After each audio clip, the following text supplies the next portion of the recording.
that Good, yeah, will thank run. you. Yeah, yeah. Should be fine. I keep that list tippy top. Tippy Like all top. my properties. Tippy top. I just scraped the front against this light, but I think it's okay. Don't get nervous. Yeah, right. You made me nervous, telling me to keep it tippy top.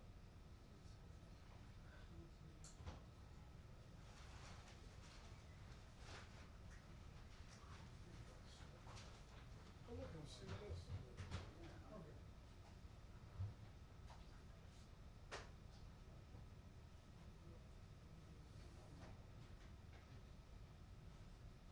Yeah, let me see.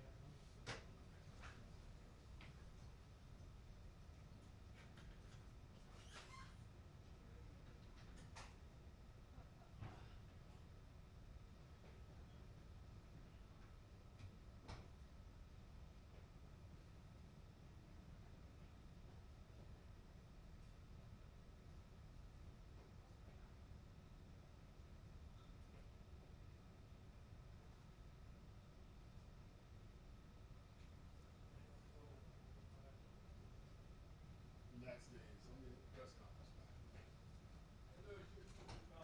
Gotta get escorted to go get out of this joint now. Oh, it's awful. I'm trying to leave. Just you? Yeah. Okay. I'll be out in the driveway. I'll It's wait. the gate, and I think a girl named Lily is gonna come as well. Okay. Thank you. Or, like, at the guard shack. All right. Thank you. You sure are in a lot of trouble, sir. Huh? You sure? I thought you said you could just land yourself away. New guy at the gate, man. Yeah, new guy at the gate, man. Good?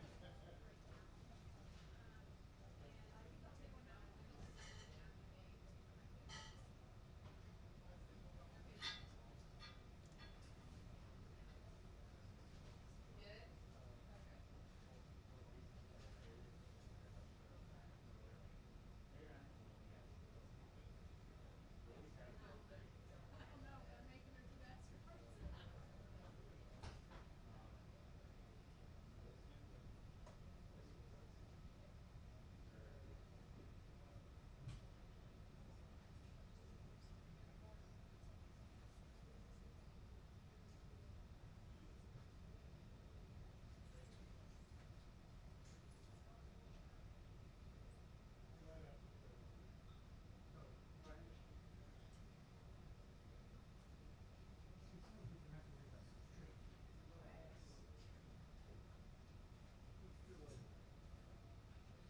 Get up here. I'm as tall as that other two. That's a nice shot.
do have her audio on channel 2, but would she ever turn to me? No.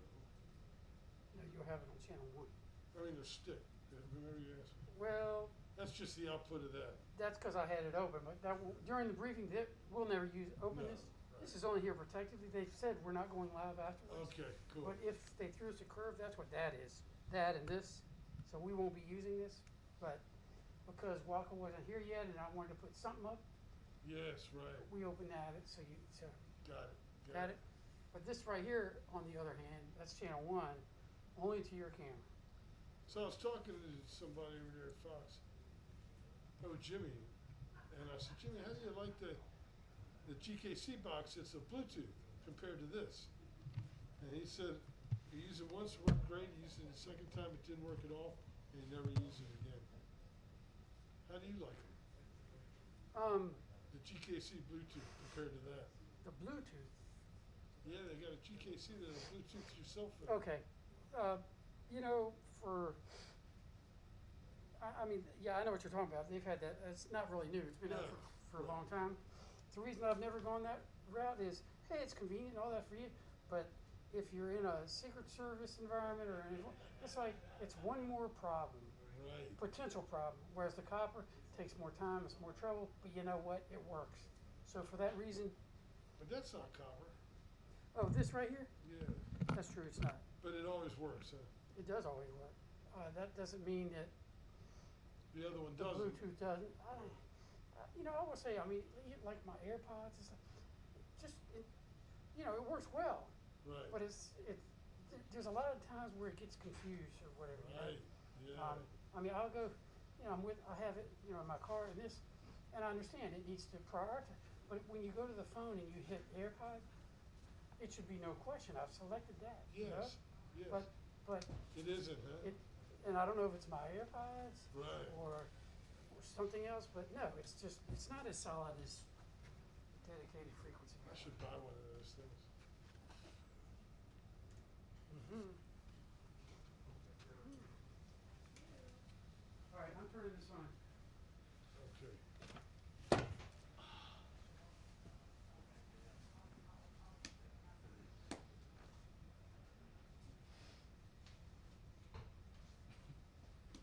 Still laughing about the business Oh, card. yeah. Oh my god. You He's can't- really selling it. so sad. Did I was he- gonna ask him, like, You don't mind, is sir. this what you to show to impress your your customers? Right, this is what you show your people, like that you're actually in the press briefing room, like and you're not. Like, Oh, right. That's even worse. You're right. He's yeah, not. this is super sad. It's like very. Oh, just got a couple hairs in there. I think you cut a couple hairs in that thing. That clip. I know, probably. Feel okay? I do. How are you? I'm good. I mean, that. Yeah. Yes.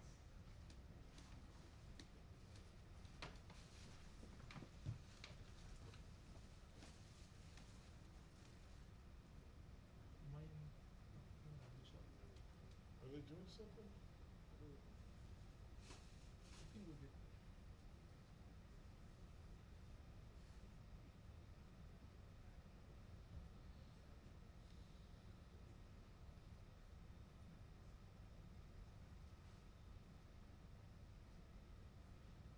I can see where these masks are going to get really hot. Yeah, I went to get lunch. It was super hot, really hot. Just going to have to take this thing off during when I'm outside.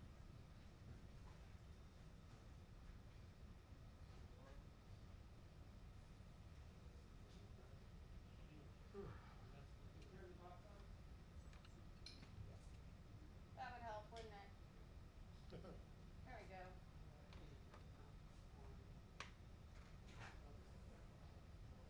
I got you guys. Hi. Sure.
Should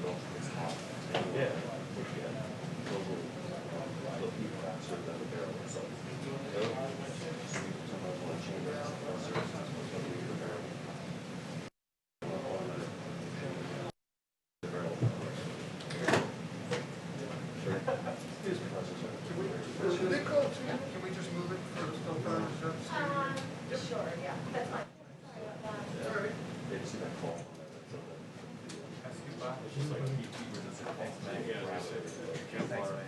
Stealing that guy's idea? It's his idea, isn't it? They're stealing your idea. No, that's just the formation of it. I didn't. Okay, yours? Oh. Based on the insurance, I did not know.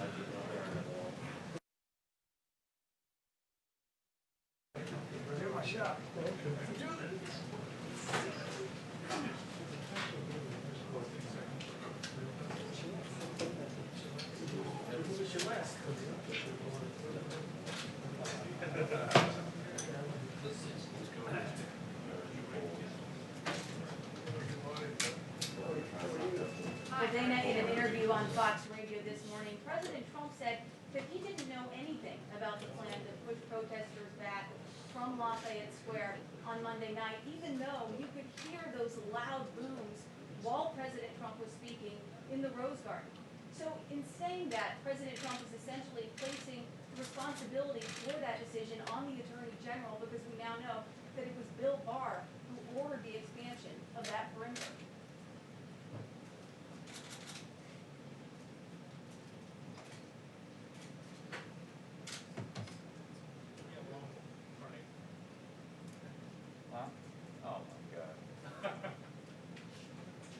Defense Secretary Mark Esper, who also walked with President Trump to the church, he says that he didn't know anything about the plan to push back protesters either. So the question remains, if the president did not know, then who did, other than the Attorney General? So expect a lot of questions about that at the briefing today, and also about some things that Defense Secretary Mark Esper said during a news conference at the Pentagon earlier today.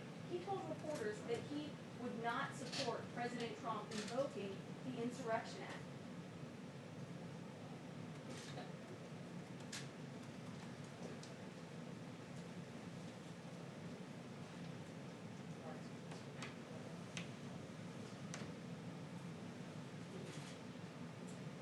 So you can hear the Defense Secretary is really not in line with the President on his threat to deploy active duty U.S. troops on U.S. soil to quell these protests. And there are a lot of questions about the Defense Secretary's job security as we head into this briefing, Dana.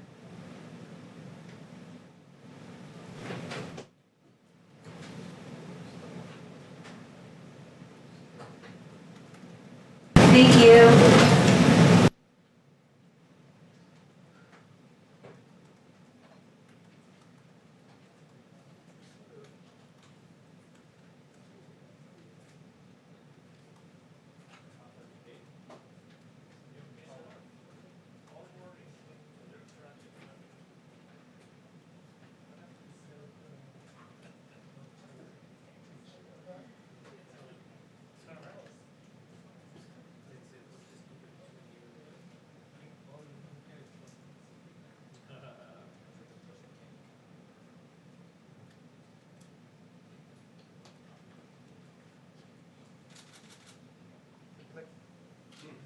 Click. Who's far on that? No 2 minutes yet.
yeah, that's it. I'm actually doing surgery shortly, but I'll stop by for a cup of coffee. Exactly. It's a good thing. Yeah. That one fit all right? Oh, yeah, yeah. My wife's getting me something permanent. I just, We're gonna be this way for a while. I just purchased those little clips for here. They're been going to use.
everyone. So I'm going to start with a few housekeeping announcements. First of all, the President's annual physical results are ready for release. The full memo will be released shortly, but in summary, the President remains healthy. Also, I'd like to congratulate the winners of last night's primary elections. President Trump has now endorsed candidates and has a 64-0 record in congressional, special, and primary election races since the midterms, demonstrating the strength of and support for the president's agenda across the country, as evidenced in the 64 consecutive congressional, special, and primary elections over the past 13 months. So next, I want to transition to talking about some of the things going on around the country. The First Amendment does not give anyone the right to riot. The First Amendment does not give anyone the right to loot. The First Amendment doesn't give anyone the right to burn down buildings. The First Amendment does not give anyone the right to deface property. And it does not give anyone the right to assault private citizens and to assault police officers. The First Amendment, however, does give you the right to peaceably assemble. And the greatest example that we have seen of peaceful protest, an absolute embodiment of the First Amendment, is the March on Washington. On August 28, 1963, 250,000 Americans gathered at the Lincoln Memorial and peacefully made a powerful march and a powerful point that all Americans should be treated equally, that racial discrimination was unacceptable, abhorrent, and that it needed to be rectified. And in the famous I Have a Dream speech by Reverend Dr. Martin Luther King, he said this: "We must not allow our creative protest to degenerate into physical violence. Again and again, we must rise to the majestic heights of meeting physical force with soul force." And soul force is exactly what Dr. Martin Luther King Jr. met the nation with when he said this: "I have a dream that my 4 little children will one day live in a nation where they will not be judged by the color of their skin, but by the content of their character." Important words, important actions from an American hero who contributed to making this nation the greatest on earth. With that in mind, we must remember to recognize the lives lost, the passing of George Floyd, who was killed unjustly in a horrific video that we all have seen. And we must also remember the passing of police captain David Dorn yesterday, who was shot and killed by looters in St. Louis in an absolute tragedy. A retired officer, 77 years old, whose wife was also a police officer herself. Dorn was a hero and an unfortunate casualty in the riots we have seen. Our hearts are with his family. We are all Americans. We must come together. We must unify, and we must have law and order. And with that, I'll take questions. Yes, we do. I have a couple questions. First on Secretary Esper. CBS News has learned that his remarks this morning were not received well here inside the White House. Had the Secretary ever expressed his views about active duty forces to President Trump before this morning in private? And does the President still have confidence in Secretary Esper? So not that I'm aware of in terms of expressing his opinion, and I wouldn't get into the private conversations that went on here in the White House. And with regard to whether the President has confidence, I would say if he loses confidence in Secretary Esper, I'm sure you all will be the first to know. But as of right now, he still does? As of right now, Secretary Esper is still Secretary Esper, and should the President lose faith, we will all learn about that in the future. And on policing, Vice President Joe Biden has vowed to set up a police oversight board if he is elected. Is President Trump considering anything comparable or any other specific legislative and policy reforms to address racial disparities in policing? So there have been various things discussed here in the White House. I don't want to get ahead of the President and as to what he ultimately determines. The President believes that most police officers in this country are good, hardworking people, and he notes that, but he also notes some of the injustices we've seen and the need to make sure that the appropriate use of force is used and that our officers are trained in that capacity. So he is considering some sort of federal oversight? There's been discussion of various proposals that we could look at, but no announcements on that front just yet. Jim. Kayleigh, you mentioned Dr. King. He likely would not have approved of what took place Monday evening across from the White House, as you probably know.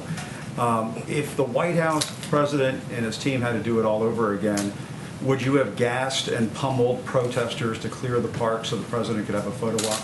So let me first address, no tear gas was used and no rubber bullets were Chemical used. agents were used. So again, no tear gas was used, no rubber bullets were used. Why Let are me you making that distinction? let me- Chemical agents were used. let We me talked to back an up and- Episcopal priest who said she was gassed. Others say they were tear gassed in that area. Well, no one was tear gassed. Let me make that clear. That's been confirmed by DOD and by Park agents were Services as used. well. So let me go back and address what happened because there's been a lot of misreporting. First, I would note that these protests that were going on, in the morning, AG Barr had determined that we needed to expand the perimeter by 1 block on each side. He was surprised, AG Barr, when he arrived at the White House to see that that perimeter had not been moved. So he said that we needed to get going with moving that perimeter. He told the officers that out there. That was late afternoon. So that decision was made in the morning, first of all. The protesters were told 3 times over loudspeaker that they needed to move. And what happened was it grew increasingly unruly. There were projectiles being thrown at officers. Frozen water bottles were being thrown at officers. Various other projectiles. And the officers had no other choice than in that moment to act and make sure that they were safe and that the perimeter was pushed back because, as we all know, a church was burning in that very area the night before. So the appropriate action was taken. It was burning the night before, which enforced the decision to move the perimeter on each side by a block so that church would no longer be in harm's way by the rioters. But it's absolutely uncalled for to throw bricks, absolutely uncalled for to throw water bottles that are frozen at police officers. Don't you agree, Kayleigh, that the vast majority of those protesters were doing so peacefully and that many of them did not hear those warnings and were simply just pushed out of the way, just forced out, pummeled out of the way by their fellow Americans, police officers? You sent in members of the military to deal with this. I mean, what do you say to Americans who look at what happened on Monday and find that to be appalling? Well, let me note that the National Guard was utilized across Washington, D.C. The military was not. There is a distinction, and I would say that it is uncalled for to throw bricks at officers, uncalled for to throw frozen water bottles at officers. And they also had received intelligence that there were calls for violence against police officers, and they found caches of glass bottles, baseball bats, and metal poles hidden along the streets. When an officer is at risk, they have the right to defend themselves. They did so peaceably. There were no fatalities, no severe injuries. So you do it again. To protect the lives of officers, they have a right to defend and to protect themselves. And the White House, Next question. I think Sarah used to always joke about 2-question Tuesday. I think sometimes I get 4 or 5-question Wednesday. I just want to make sure that people who have a problem with what they saw Monday have a chance to have that addressed. And, I mean, what do you say to Americans who are just outraged by what they saw? And for the president to go and have a photo op in front of a church. What I would say is this: officers have a right to defend themselves. And I've watched a lot of your coverage. I've watched a lot of the nation's coverage, and let's go through some of the things that happen when officers don't defend and protect themselves. In St. Louis, 4 police officers were shot. In Las Vegas, an officer was shot in the head and is on life support. In New York, a cop was beat up by people. In Providence, 4 to 5 police officers and state troopers were injured. And in Ashbury Park, New Jersey, a police officer was injured. Police officers are out on the front lines. They're defending and protecting you as you come into this building each and every day, Jim. We owe them honor. We owe them respect. And when they are under attack, they have the ability to defend themselves. Zeke. Just first on Secretary Esper's comments, is the president presently considering invoking the Insurrection Act, or is that completely off the table at this point? So it's a very good question. The president has the sole authority to invoke the Insurrection Act. It is definitely a tool within his power. This president has one singular aim, and it is protecting America's streets. We cannot have burning churches. We cannot have police officers who are shot. We cannot have businesses that are looted and destroyed. The Insurrection Act is a tool available. The president has the sole authority, and if needed, he will use it. But at this time, he's relying on surging the streets with National Guard. It's worked to great effect here in D.C. and in Minnesota as well. And Kayleigh, back to that incident on Monday, are you saying that all the officers who were at that protest, clearing that largely peaceful protest, were acting appropriately? There were well-documented incidents of one case, one member of law enforcement dashing a camera of an Australian journalism trooper. This isn't about the journalists. This is about the other peaceful protesters there as well. Did every officer in that protest, was that protest cleared in a way that is the White House believes was entirely appropriate. So that should be the model for the rest of the country. I think U.S. Park Services, when having bricks thrown at them and frozen water bottles, had the right to act. They acted with the appropriate level of force to protect themselves and to protect the average citizenry and to protect the peaceful protesters who were among them as well. Kristen. They were protecting the peaceful protesters by firing various chemical agents and walking through them with batons. Well, it wasn't tear gas, I would note, and what they used was a way to target those who were being violent. They used the minimal force that they could to ensure that that situation was safe, to ensure St. John's Church would not burn a second night in a row, and to ensure that no officers were injured in the manner that I listed off, that several officers have been injured and shot at in the course of these riots. Kristen. Thank you, Kayleigh. I have a question about the decision-making process before going to the church on Monday night. The president said on Fox Radio this morning that he never told anyone to push the protesters out. The defense secretary, he said something similar. So who at the White House did know, or was this a unilateral decision by the Attorney General? The Attorney General decided that morning to expand the perimeter, and that was a decision made long before the church discussion was ever under consideration. When the president gives an order, people act. It's not as if he's walked through each and every detail of how a plan goes about. He says, I want to go to the church. He goes to the church, and everyone executes the plan in the order that the president puts into place. So the president is absolutely right in what he said. So was the plan still for President Trump to walk out there, even if the protesters were still there? You know, I'm not aware of the determinations that Secret Service had as they arranged for the president to walk out there, but I would just note again that the decision to expand the perimeter was a decision made in the morning by Attorney General Barr. Okay, and just one question about the coronavirus, because we're still in the middle of the pandemic. Dr. Fauci, he said in an interview on Monday that his contact with President Trump had dramatically decreased, and so had the frequency of the coronavirus task force meetings. Is that accurate, and if so, why? There was a coronavirus task force briefing just yesterday. We are constantly, as an administration, monitoring the coronavirus to protect the safety and well-being of the American people. Right now, we all saw that church burn. We all saw some of the violence in the streets, and the president has had several meeting after meeting with AG Barr, Secretary Esper, General Milley, to make sure that our streets are peaceful and under control, while also monitoring the coronavirus and what we're seeing develop there. Mario. Thanks, Kayleigh. I'm quite confused. I mean, if the protests were peaceful on Monday, why did you all clear the area, and whose decision was to clear it later in the day? If Attorney General Barr wanted it cleared earlier in the day, why did it take so long for it to be cleared?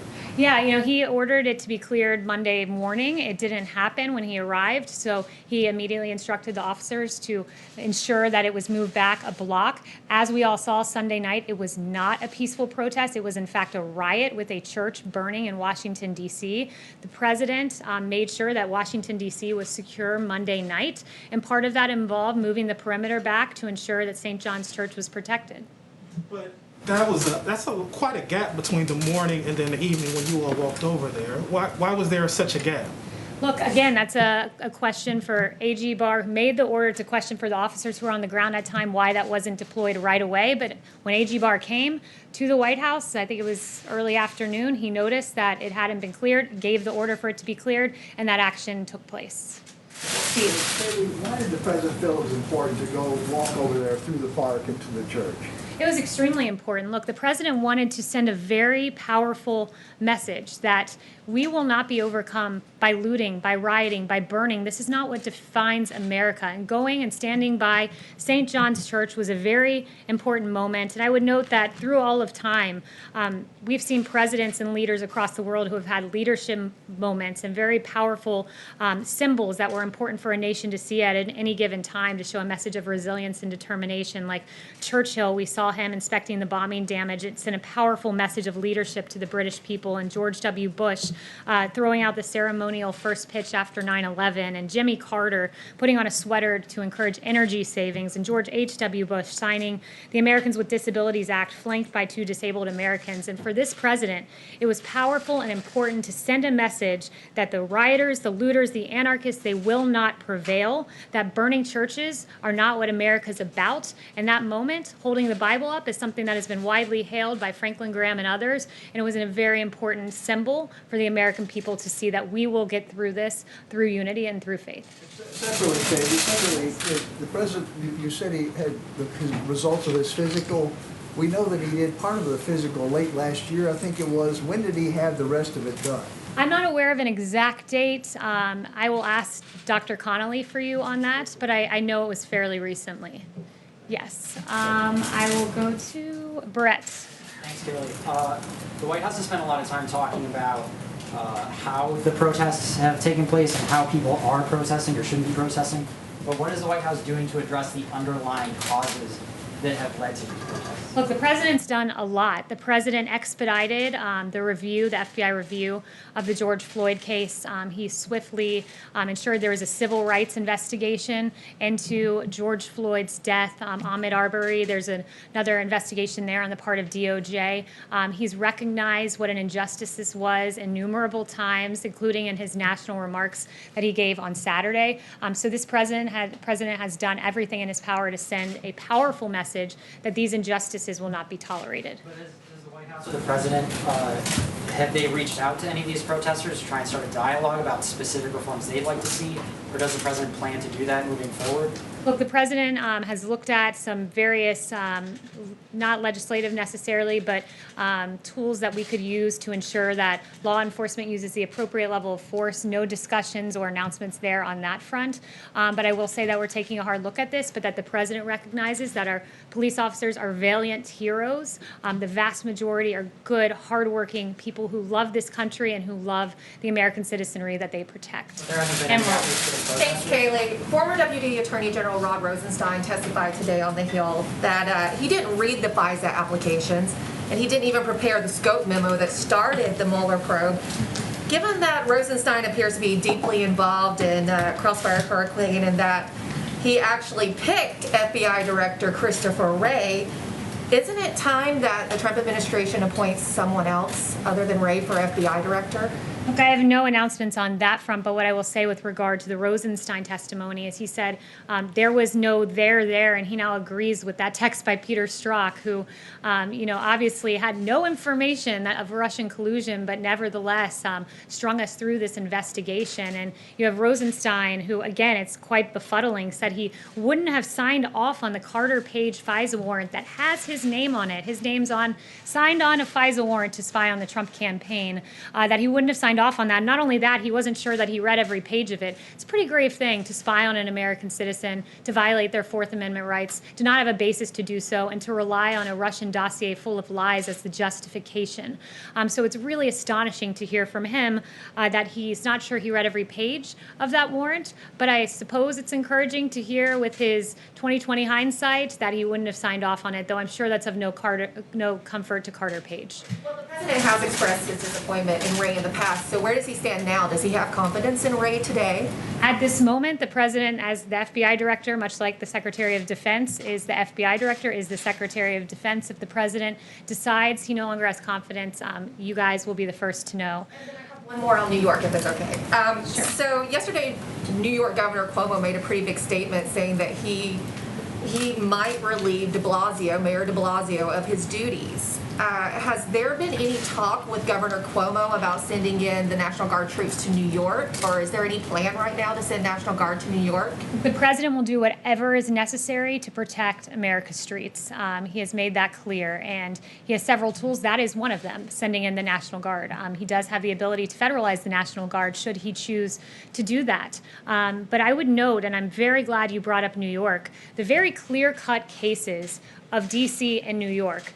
D.C. was in chaos on Sunday night when you saw the burning of the church, when Mayor Bowser did not set the curfew as she had it at 11 p.m. The president said this is unacceptable. He's always preferred devolving to the states. They have the police power. It's their responsibility to protect the streets. But when the president saw that on Sunday night, He took action immediately. He surged the National Guard, encouraged states to accept their National Guard. He went on and on with several various actions. He gave a very powerful speech saying, if you don't act, I will. He noted that the military would be on hand should it be necessary. His bold action, his swift action, made D.C. a much different story Monday night. And contrasting the images of D.C. on Monday night and New York on Monday night, where there was rampant looting, where we saw Macy's department store looted, Coach store looted, violence in the streets. New York acted in a way that was inappropriate. They didn't deploy the National Guard. They set an 11 p.m. curfew, even after they saw the disastrous results of Mayor Bowser's 11 p.m. curfew. And the president said, I will call Antifa a domestic terrorist group. What was New York doing? New York was arresting people on burglary charges and then releasing 500 individuals after they had arrested them. So the weak-kneed policies of New York stand in stark contrast to the law and order policies of this president that has succeeded in securing this city, as we've seen the last 2 nights. Next, we'll go to Lachlan. Thank you, Kayleigh. Putting aside the conduct of individual officers, does the president believe that there's a systemic bias in American law enforcement against African Americans? The president believes that there are injustices, and he has pointed them out, and he has not hesitated in pointing out injustices, going back to his time as a primary candidate when he called Sandra Bland and the use of force against her in the video that we all saw terrible. He did not hesitate when he saw the video of George Floyd. He was really upset by that video, as I noted. We've got the civil rights investigation into Ahmaud Arbery. He points out injustices, but he also notes this, that our police officers are good people. I've seen them out there on the streets protecting people. I've played the videos for you of the police embracing protesters, standing with the protesters. They're good, hardworking people. They protect our streets. That is what law enforcement is about.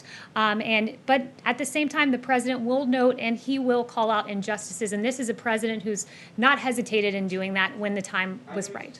Individual actions, but does he believe that the problem is systemic and endemic to American law enforcement? The president believes there are some examples of injustices. He calls them out. This is a president who, when Democrats for so many years talked about criminal justice reform and the disparities, the racial disparities in sentencing, President Obama didn't do that. Guess who fixed that? It was President Trump with the First Step Act, who engaged in sentencing reform and who really rectified some of the disparities we saw there. So, I think Democrats, others, Republicans should hail this president for calling out injustices when he sees them, either in a case-by-case basis or in the form of the First Step Act, where he noted the disparity in sentencing reforms. Josh.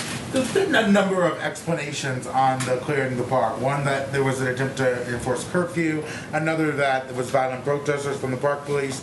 DOJ saying that it was previously going to be done anyway. Can you explain to us what the reason from the White House's perspective was for clearing the park? Why the White House wanted it done?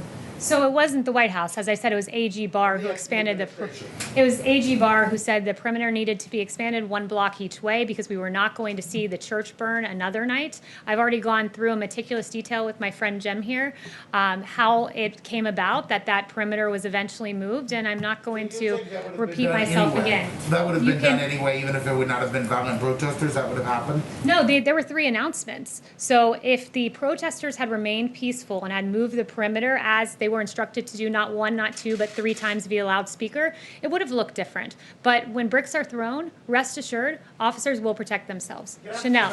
You said the president said today that he went down to the basement to inspect it over the weekend. What was the point of the inspection? What was he looking for? Look, I won't go further than what the president has said because those are security matters, and I won't engage on that kind of discussion. Yes, Chanel. Kayleigh, so going back to Rosenstein, what is the president's response to the fact that neither Rosenstein nor Christopher Wray seem willing to take responsibility for the illegal wiretapping that took place on the Trump campaign? I also have a question on the Insurrection Act. Yeah, I would say, look, the president is dismayed. This happened to the president's campaign. A Republican campaign was spied on by a Democratic presidency, a Democratic administration, based on a dossier paid for by his opponent, Hillary Clinton, and the DNC. This is absolutely extraordinary. It is the biggest political scandal that we've seen. And the lack of journalistic curiosity on this front is appalling when you have multiple instances of people who were saying one thing under oath from the Obama administration and saying another thing in public, that they had direct evidence of Russian collusion. I mean, that's extraordinary. Adam Schiff, I've got direct evidence, when in fact we know there was none in the Mueller report after spending millions of taxpayer dollars, totally and completely exonerated President Trump. It was a travesty, and we hope to get to the bottom of this because it should never be done again in American politics to any president of either political party. Insurrection Act, Secretary Esper this morning said that he opposes it. The last time it was used was 1992.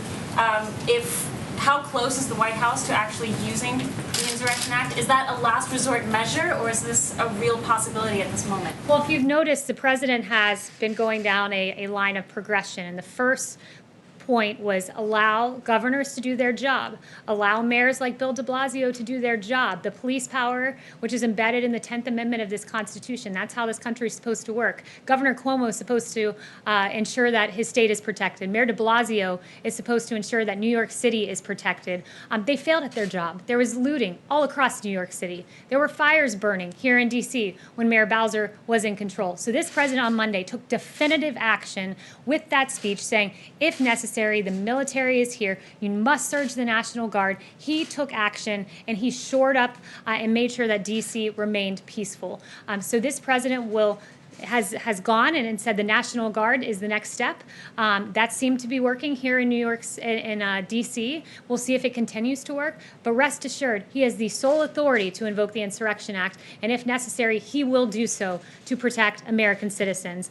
One thing I really want to note, and I think it's so important to go back to this because I haven't seen a ton of coverage of it other than in a few places. And I started the briefing with this, and it's important. I just want to circle back and note Captain David Dorn, who lost his life in St. Louis, and he was killed by a looter. He served 38 years in the St. Louis Police Department. His wife, Ann, is a sergeant with the St. Louis Metropolitan Police Department. He is a hero.